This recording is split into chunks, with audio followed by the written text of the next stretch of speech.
Hey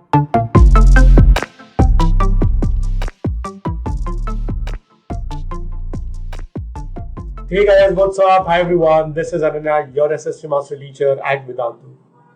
So guys, in this session, guys, this is going to be a one short video on water resources.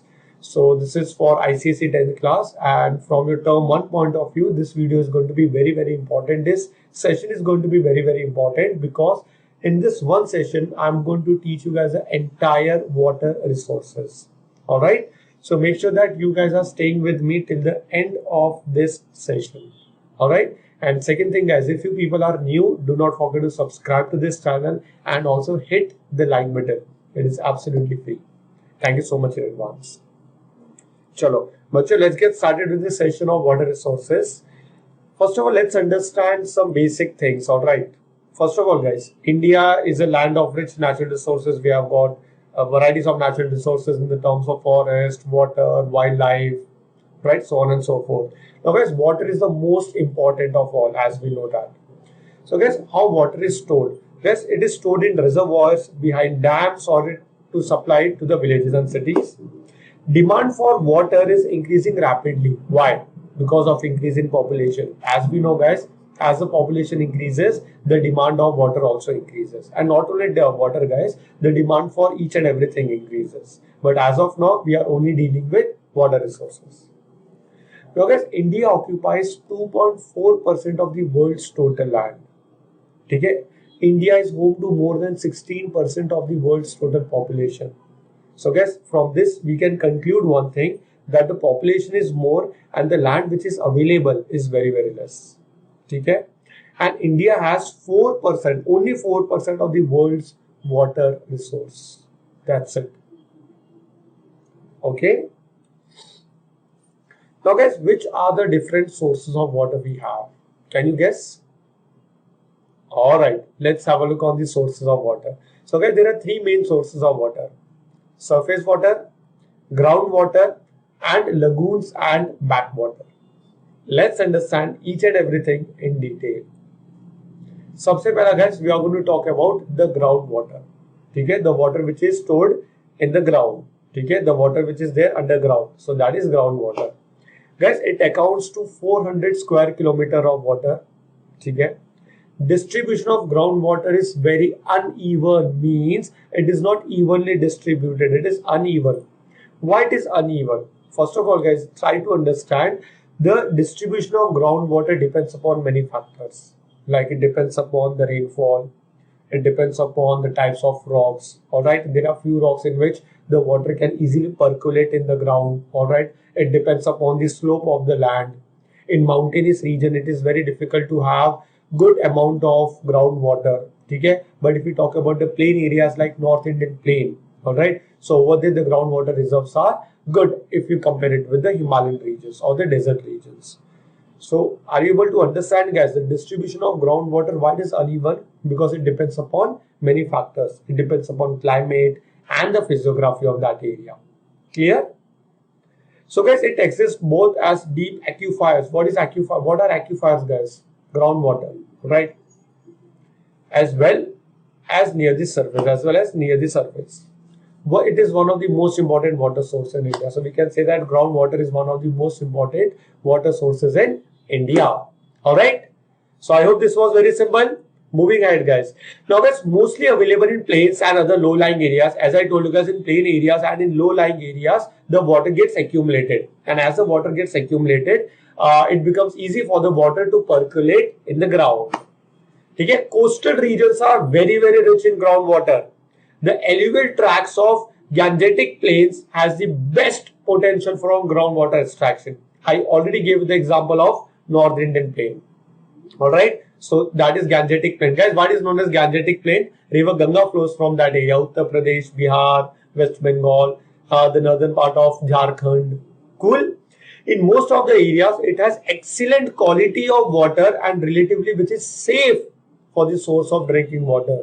Yes. Therefore, it becomes a popular alternative for irrigation and domestic water use across the country. So guys, points are very simple, guys. In fact, this chapter is literally very simple. Moving ahead, guys. Now, why it is important to conserve water? Think, guys. I'm giving you a few seconds. Can you tell me, guys? Can you guess why there is a need for the conservation of water? Okay. So let's have a look why it is important to conserve the water. ठीक है? चलो. सबसे पहली बात, guys. Although 71% of the earth is covered by water, all right, there is acute shortage of water all around, all over the world. Why? Because entire 71% of the water is not suitable for our use directly. We cannot use this water directly because that is saline water. India receives nearly 4% of the global precipitation. So that is a very big contribution, guys. India receives 4% of the global precipitation. Still, we suffer from water scarcity. Why? Let's understand the reasons. The very first one, over exploitation, excessive use, and uneven distribution of rainfall or uneven distribution of water. Like, guys, if I give an example of Mausiram and Rajasthan, Jaipur. Mausiram, Cherrapunji, guys, these are in Meghalaya, northeast of India. These are the wettest place on this planet Earth. On the other hand, if you go to Rajasthan, especially the western side of Rajasthan, Thar Desert, where that is the driest place. So that is uneven distribution of rainfall. Okay? So, guys, why we face water scarcity due to over exploitation, excessive use, uneven distribution, and it is also caused by domestic and industrial use. So a lot of water is used in industries also. All right. And the water gets polluted due to seepage of chemicals, the effluents which is released from the industries. So it mixes with the water and it percolates into the ground. It mixes with the streams of the river and eventually it meets to sea or ocean, and this is how the water gets polluted. Okay? And then it is not suitable for its direct use, direct consumption. All right. That is why, guys, it is the water, this water, such kind of polluted water is not good for plants or animal use, including humans. So, guys, water scarcity also arises because of large and growing population, guys. Already we had discussed this topic in the previous slide. As the population will grow, guys, the demand for water and the other resources will also increase. Cool.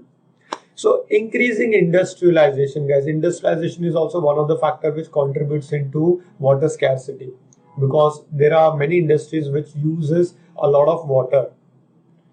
Okay, and rapid urbanization. So, guys, these are some of the reasons why we are facing water scarcity, water shortage. Guys, water scarcity means water shortage, shortage of water. Okay, like, guys, if I give an example, the rivers which are highly polluted, River Ganga, Yamuna, and many others are in danger of turning into toxic streams because, why? Because of rapid industrialization. Now, you'll be like, sir, industrialization is very important for the growth of the place, for the economical development of the nation. True, but the chemicals which are released from the industries, if they are untreated or if they are not treated, and if it is directly discharged into the river, so then the water will be polluted and the people who are dependent upon this water, so you can just imagine the consequences of using such toxic chemical water. So, guys, conserving water has become a major environmental issue as of now. Okay. So, in order to save and conserve our resources, we have to reduce wastage of water. How? Let's think and think of this topic, like how we can try to reduce wastage of water. Are there any methods to reduce the wastage of water? Yes, there are many. Okay. I will help you guys. First of all, guys, we have to reduce the per capita consumption of water. People, what do we understand from per capita, per person? All right, we have to reduce the per person consumption of water, and preventing wastage are effective ways of water conservation. The very first thing. All right, our water resources are depleting, and it is expected as by 2025. Right now, we are in 2021. By 2025, large parts of India will join countries having absolute water scarcity like Middle East countries. So therefore, it is very, very important to conserve our existing water resources. How? Let's have a look on that. guys. But before that, I want you guys to like this video, show some love by liking this video, and also subscribe to this channel. Thank you so much in advance, guys. Chalo.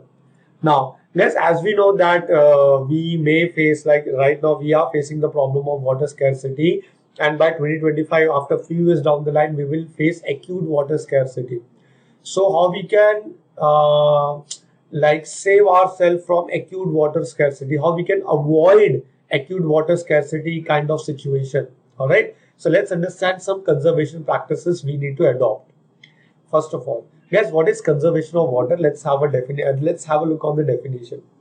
People, conservation of water means preventing and controlling the depletion and degradation of water and making the best use of the available water resources for the present and the future needs. So we have to use the water in present times and we have to save the water for the future generation as well. So people, basically, if you know the concept of sustainable development, all right. So guys, the steps which are necessary for water conservation. Sabse pehle, developing water saving technology. Now, I'm going to share some examples with you. What kind of water saving technology you can adopt, okay, at your level, guys. All right. I want everyone to look at the left hand side of the screen. Like, I hope it is visible. Like, which different water saving technology we can adopt, like check your toilets for leaks, take shorter shower, turn off the water while brushing your teeth, all right, so on and so forth. All right, so guys, these are some of the methods you can adopt for water saving. All right, here guys, these are some simple practices you can adopt for water saving, all right, at your level. Then preventing water pollution, all right, it can be adopted by industries by treating the water before the effluents are directly released into the river streams. Promoting watershed development, rainwater harvesting, water recycling and reuse. So let's talk more about rainwater harvesting, guys. All right. So first we will understand the definition of what is rainwater harvesting. Guys, the activity of collecting the rainwater directly or recharging it into the ground to improve the groundwater improve the groundwater storage in the aquifer. So basically, guys, what is rainwater harvesting? Collecting the rainwater and storing it for the future use. Simple as that. That is rainwater harvesting. All right, and guys, that is very, very important in a country like India. Right, we do not experience rainfall throughout the year, so it is very, very important to have some rainwater harvesting mechanism, right? So why it is important to have a rainwater mechanism? Let's understand rainwater harvesting mechanism. First of all, it increases the availability of water during the dry season, during summer. Second, it reduces dependency on underground water. So guys, we know the water table is now reducing. Guys, what is water table? The upper level of the stored groundwater is known as water table. And now, guys, we are seeing that water table is now reducing. Okay, because we are more dependent upon underground water. So if we save the rainwater, our dependency on underground water will also reduce. Third, it does not cause pollution and is environmental friendly. All right, so we are also following the concept of sustainable development in third point. Fourth, it is cost effective, affordable, sasta. It reduces soil erosion and improves the soil moisture as well. All right, added advantage. It can be stored and used till the next rainfall. So guys, with the rainwater harvesting mechanism, we can save water and we can avoid the problem of water shortage or acute water shortage. Right? Great, guys. I hope the points are very, very simple. You are able to understand everything. So, guys, there are two methods to do this activity, rainwater harvesting. First is rainwater harvesting and recharging of groundwater. How this can be done? Let's understand. Now, guys, rainwater harvesting is not a new technique. All right. So, rainwater harvesting is an ancient tradition. It is not something which is we have adopted it in the modern times. No, it is an ancient practice, guys. Like as early as 4500 BC, people of the Thar Desert and Rajasthan have been harvesting rainwater. Yes. So many states in India still use the traditional methods of rainwater harvesting. Like Rajasthan, you will find Juhad, all right? Then Kunds. In Andhra Pradesh, Cheruva, which are reservoirs. In Assam, dongs, that is ponds. In Karnataka, kere, that is tanks. So guys, these are traditional methods of rainwater harvesting, which are thousands of years old. These methods are thousands of years old. Still, it is followed in many places in India. Alright, you guys can see the images on the screen as well. Alright, I hope it is clear. Acha people, one more thing. Now all the new students you will have a question in your mind, sir. From where can we get these notes? Guys, you can download these notes. Alright, the link is there in the description box, guys. You guys can download the this entire slide from there. Alright, so no problem. Now, guys, the next method we can adopt is recharge of groundwater. Alright, we can refill the groundwater. It's a new concept of rainwater harvesting. It is not a traditional one. Traditional one कौन से? These are the traditional ones. Alright. So recharging of groundwater is a new concept of rainwater harvesting. How? So first of all, guys, pit recharge. Guys, what are pits? Pit is basically a deep hole which is constructed. Guys, I'm not going to tell you the engineering behind it, but yeah, I'm going to give you a brief idea what is pit recharge. A big hole is constructed, a big hole is made, and it is filled with stones. So when the rain comes or when the runoff water is there from that area, so the water gets seeps into the ground and the water table increases. Simple as that. Those are pit recharges. Okay, a pit is constructed, a big deep hole is made, filled with stones. Water gets easily percolates in the ground due to these pits, and this is how the water table improves. Simple as that. So this is a new concept of rainwater harvesting. Second, trenches. Guys, trenches are similar to pit recharges. All right. Then we can dug the wells as well, as you can see in this image. All right. This is a dug well which is connected with a pipe. All right. Rooftop rainwater harvesting. So water is carried with the help of drain pipes, as you can see, to a filtration tank. This is a filtration tank from where it flows into the dug well. So here we have filtration tank, and then it goes into the dug well. The water that is collected on the rooftop over here is also diverted to the dug wells. And guys, then we have hand pumps as well. So existing hand pumps used for the recharging the shallow or deep aquifers. Shallow means which is not so deep. So guys, these are some of the methods like pit recharge, making trenches, dug wells, hand pumps. These are some of the methods which we can adopt to harvest the water. Alright, guys, I hope you understood this point. So guys, moving ahead with the next one, we have irrigation. People, what do we understand from the term irrigation? And this is going to be the last concept. Supplying water to agricultural fields. Basically, artificially supplying of water to agricultural fields is known as irrigation. And guys, in India, irrigation is very, very important, because in India we follow intensive subsistence farming. Yes, again, most of the places we follow intensive subsistence farming. So guys, it is very, very important to have irrigation mechanism in India. All right.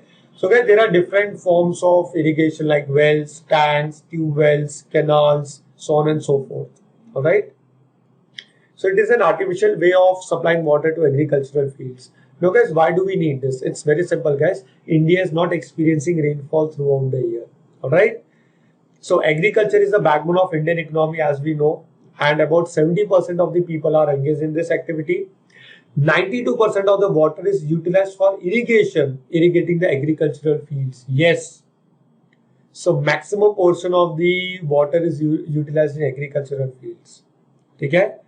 Though rainfall is still an important source of water for farmers, yet these artificial means of irrigation supports the farmers to a large extent. And guys, let me tell you, in India, it is not possible to have such great amount of production or yield without irrigation. So irrigation is a very, very important practice we are doing.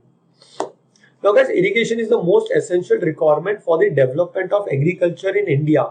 Why? The very first reason, uncertainty of rainfall.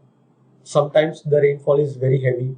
Sometimes the rainfall is less, uncertain. Sometimes it is expected like the rainfall will come in the first week of June, but it comes in second week of June. Sometimes it is delayed, so uncertainty of rainfall. Second, uneven distribution of rainfall. Already said you in my previous slides, there are few places which experiences heavy rainfall like Mausiram and Cherrapunji or the western coastal plain. But if you go to the northwestern side of India or the central part of peninsular India, Marathwada, in these places, the rainfall is very less. Third, requirement of different quantities of water for various crops for their growth. Every crop requires different amount of water. Sugarcane, rice, wheat, cash crops. Every crop needs different quantity of water. Fourth, dependent on crops and the nature of soil. Like if I give you an example, sugarcane requires a lot of water. Now, if the rainfall is less, okay, how can we cultivate sugarcane? In that case, we will use irrigation. Yes, to supply water to agricultural fields. Okay, it also depends upon the nature of soil, utilization of river water effectively, how effectively we utilize the river water.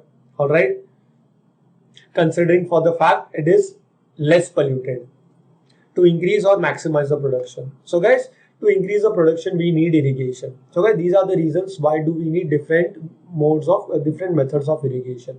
So guys, there are two main means of irrigation we need to understand. Basically, irrigation practices can be categorized into two broad categories, traditional one and the modern one.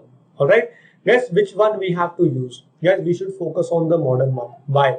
Because guys, in traditional means of irrigation, it like wells, tanks, all these guys, it requires a lot of space, and secondly, a lot of water is wasted. On the other hand, if we talk about modern means of irrigation, guys, it requires less space, and the water which is wasted in this form of irrigation, in this method, is very, very less. All right. So the farmers and the government should focus and promote modern forms of irrigation rather than traditional. All right, people, that's it. That's it, guys. I hope, guys, first of all, the topic which I taught you was simple. You understood each and everything. If yes, do not forget to like this video, guys. Secondly, guys, if you want to be a part of our Vedantu's Pro subscription, guys, like you are attending my session on YouTube in a similar way, guys, you can take our Pro subscription. Guys, there are many advantages of taking our Pro subscription. First of all, guys, every session is going to be a live session. All right. So guys, there is a difference between attending a live session and a recorded one. In live session, you can interact with your teachers, you can ask unlimited questions, all right, and many other advantages. First of all, guys, in this session, I will be telling you more about NTSC and other foundation courses we have, all right. So we have many different courses, guys. First of all, if you are planning for to become a doctor or engineer, so guys, this is the best place. Why? Because we are giving IIT JEE and NEET preparations also. Yes, we are preparing you for IIT JEE and NEET also. Exactly. In which we cover mathematics, physics, chem, bio, mental ability, SAT, and SST and everything, guys. Alright. In which you will get free NTSC preparations as well. Regular tests, assignments, chapter-wise notes, everything, tips and tricks, effective time management, everything you will be getting, guys. All right. So guys, these are our achievers. Simple, guys. You can be a part of Vedantu's Pro courses, guys. It's very simple. These are our 3 plans: Pro, Lite, Classic, and Plus. Guys, according to your pocket and according to your convenience, you can take any of the course. The difference between these 3 courses is like in Lite, you will get live interactive classes, test series, assignments, doubt solving during the class. But if you want that your doubts should be solved after the class also, then you can take our Classic subscription. Then if you want a personal mentor, one-to-one attention, then you can take our Plus subscription. Where the fees which you can see on the screen, this is for entire year with all these advantages. With if you apply my coupon code ADPRO, you can see the 28,000 price will come down to 25,200. Okay, this is for entire year, not for 1 month. With that, I will give you an EMI option also. For 1 month, you can try. After that, I can give you the EMI option for each and every plan. All right, and guys, then you have unlimited micro courses as well. So this is my coupon code ADPRO. The link is there in the description box. We'll quickly guide you guys how you can do this. This is one of my videos, guys, on YouTube. Then just browse it, scroll it, and have a look, guys. You can plan for like or long-term courses, NTAC, foundation courses. All right, everything is available, guys. Everything. So guys, the link is there in the description box. You guys can go over there, check out the link, have a look on the plans, and soon be a part of Vedantu's Pro subscription. Thank you so much, guys, for attending my session. I'll see you guys in my next video. Till then, take very good care of yourself. Bye bye, guys. Take care. Jai Hind.